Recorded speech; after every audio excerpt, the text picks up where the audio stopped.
Hey y'all, welcome back to Right at the Wire. We're going to look at the Wood Memorial in this video. It's the last Derby prep on the New York circuit, and it's a full field, so let's take a look and see what we got.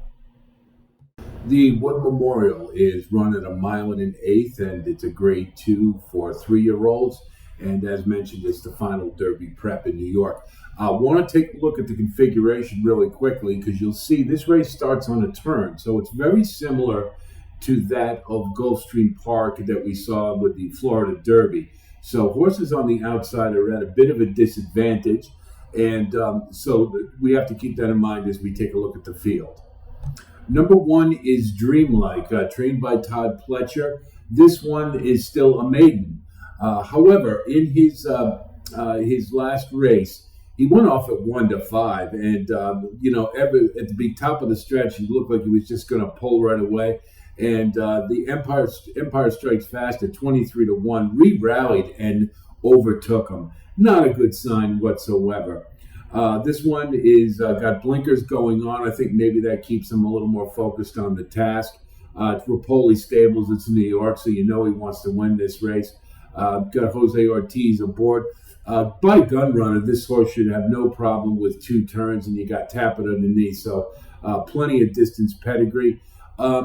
I'm going to use this one because I think there's some talent here, and as has been the case in New York, the fields are have been pretty lousy, and this one is no exception. It's a pretty weak field.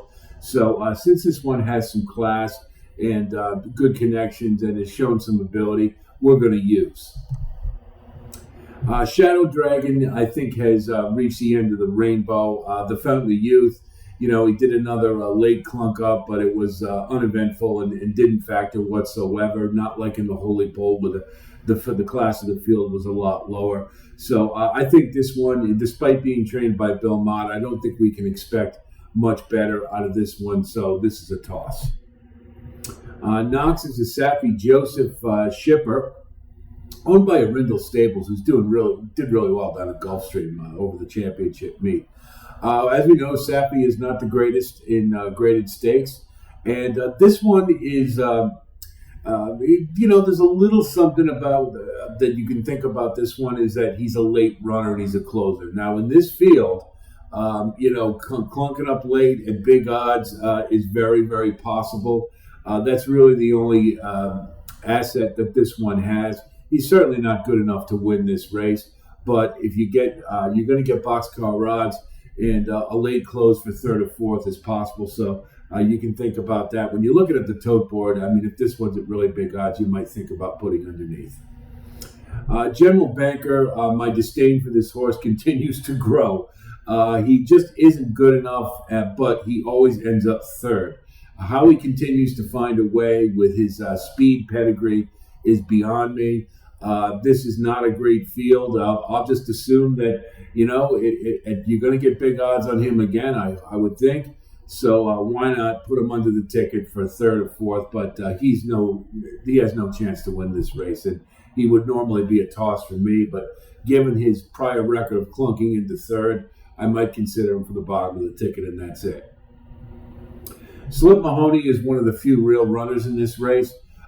He's only run around 1 turn, and that is a little bit of a concern. However, he's by Arrogate, and he's got AP Indy underneath, so I'm going to assume 2 turns is going to be fine. I'm willing to give him a pass for the last race because it was so funky in its configuration. I mean, you had the jockey unseated, so you had a riderless horse running throughout within the crowd, and you had a ton of sprinters trying to stretch out. And the pace was pretty hot. So this one came from behind, not normally his MO. And I think this time, given the better post position, I think he'll be more forwardly placed. I think this one has some talent, and I think he's a definite use. And you could even perhaps think about this one as a win candidate. And I think you might get decent odds given some of the other horses in the race. Clear the Air is double entered in the Bluegrass as well, and we covered him in that video. If he decides to stay here, I don't think it's to his advantage either way. I don't think he's good enough to factor in this race or the Bluegrass, so I would toss this one regardless of which race he runs in. Arctic Arrogance, we know what this one does. It's kind of like General Banker, and he finishes second. He's gritty. I mean, I give this horse a lot of credit. He's tough, and he fights you to the very end. But I think he has some distance limitations, as witnessed by the Withers.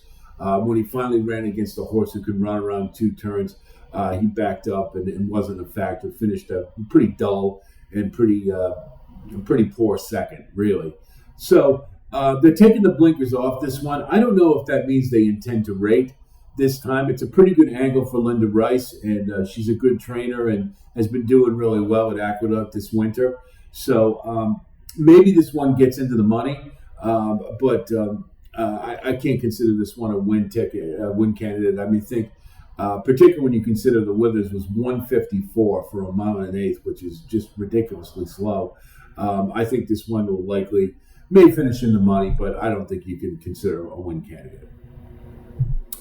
Lord Miles, we saw in the Tampa Derby, and we saw in the Holy Bull, and as I always mention, that Mucho Macho Man is just turning into a disastrous negative key race.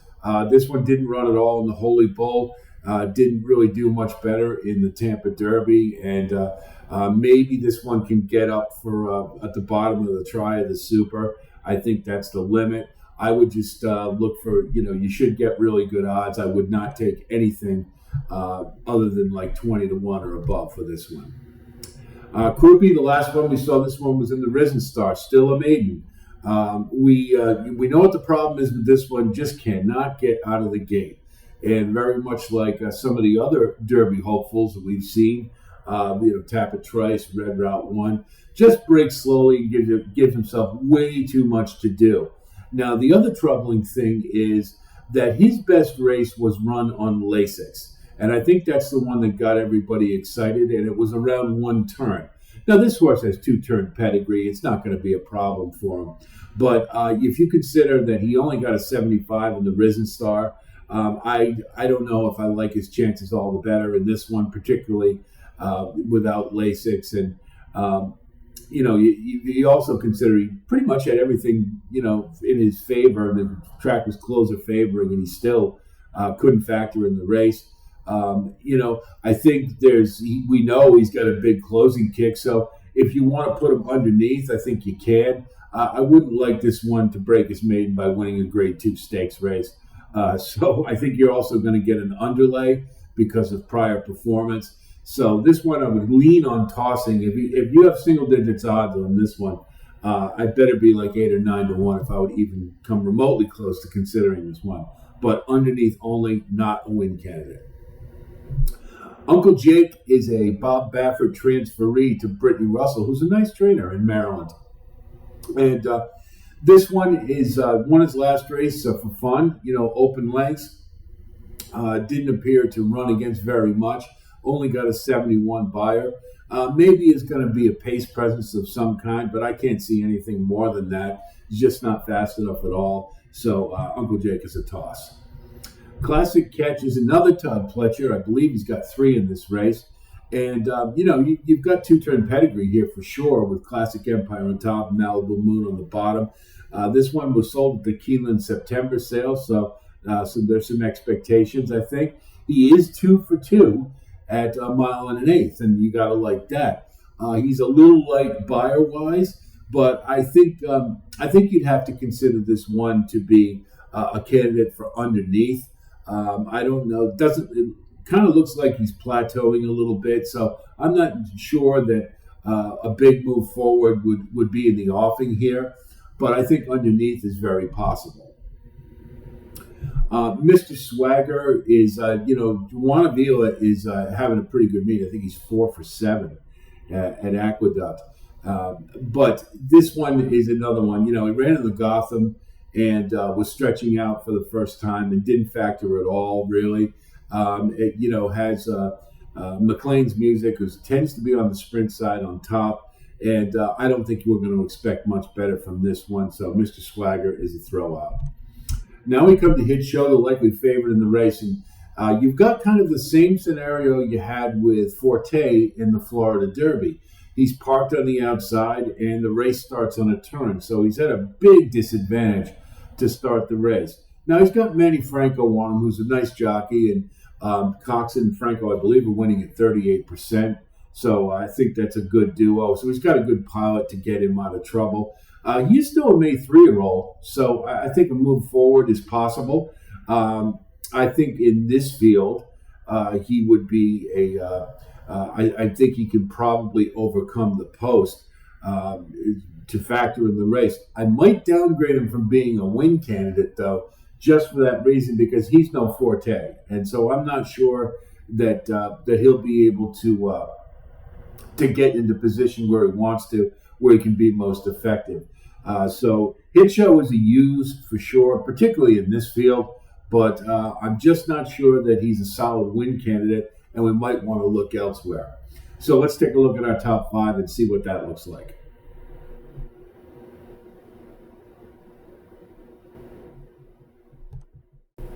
Our top 5 begins with Arctic Arrogance, number 5.